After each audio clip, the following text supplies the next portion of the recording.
क्या राहुल गांधी की यात्रा में प्रधानमंत्री नरेंद्र मोदी को और उनकी मां को गाली देने वाला शख्स भारतीय जनता पार्टी के अल्पसंख्यक मोर्चा का सदस्य है?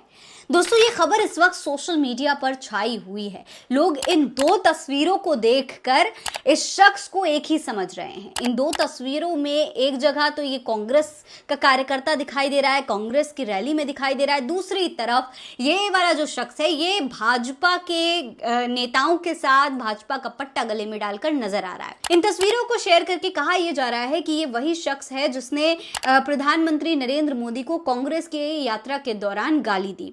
अब दोस्तों, इस पूरी खबर को लेकर कई सारे पॉइंट्स हैं जो निकल करके सामने आए हैं, कई सारी बातें हैं जो आपको विचार करने की जरूरत है, जिन पर ध्यान देने की जरूरत है।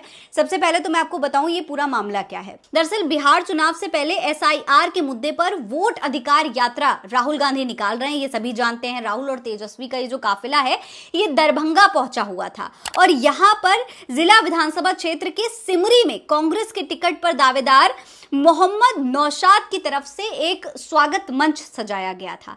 इसी स्वागत मंच पर प्रधानमंत्री नरेंद्र मोदी को गाली देते हुए एक वीडियो सोशल मीडिया पर वायरल हुआ था, जिसके बाद से भारतीय जनता पार्टी लगातार कांग्रेस पर निशाना साध रही थी, राहुल गांधी पर निशाना साध रही थी कि राहुल की यात्रा में पीएम मोदी को गाली दी गई, ये बहुत शर्मिंदगी भरी बात है। गृह मंत्री अमित शाह ने भी इस पर बयान देते हुए ये कह दिया कि भाई मोदी जी को जितनी गाली देना है दो, लेकिन मोदी जी का कमल खिलता रहेगा, मतलब जितनी गाली दोगे उतना ज्यादा कमल खिलेगा। इस तरीके के बयान गृह मंत्री अमित शाह देने लगे।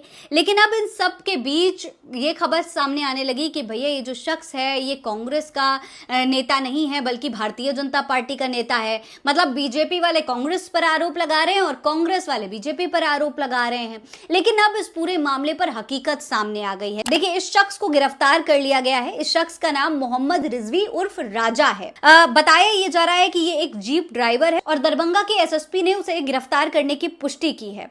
अब इस पूरे मामले पर रिपोर्ट्स में क्या दावा किया जा रहा है जरा उस पर गौर करिए। देखिए, हिंदुस्तान टाइम की रिपोर्ट के मुताबिक देर रात छापेमारी करके रिजवी उर्फ राजा को पकड़ा गया। पुलिस प्रेस कॉन्फ्रेंस कर इस मामले में विस्तृत जानकारी देगी। आरोप है कि राजा ने ही मंच से खड़े होकर पीएम मोदी को गाली दी थी।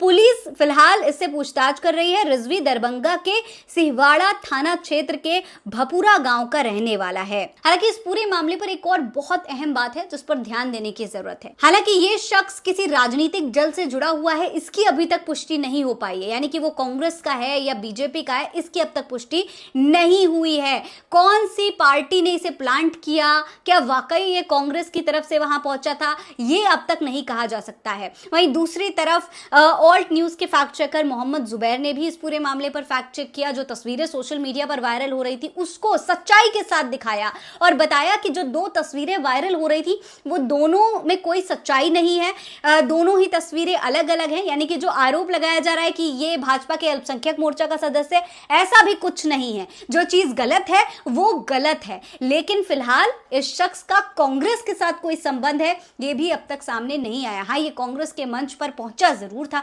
लेकिन ये प्लांटेड था या फिर इसके पीछे कोई साजिश थी ये अब तक क्लियर नहीं हो पाया है। उसका राजनीतिक दल से, किसी भी राजनीतिक दल से कोई संबंध अब तक सामने नहीं आया है। फिलहाल उसे गिरफ्तार कर लिया गया है। आगे इस पूरे मामले पर पूछताछ होगी और आगे क्या कुछ निकल करके सामने आएगा इस खबर की अपडेट हम आपको देते रहेंगे। इसलिए चैनल को सब्सक्राइब जरूर करिएगा। मेरा नाम फरीन अंसारी है। आप ये खबर मेरे official channel Fareen Ansari official पर देख रहे हैं। जय हिंद, जय भारत।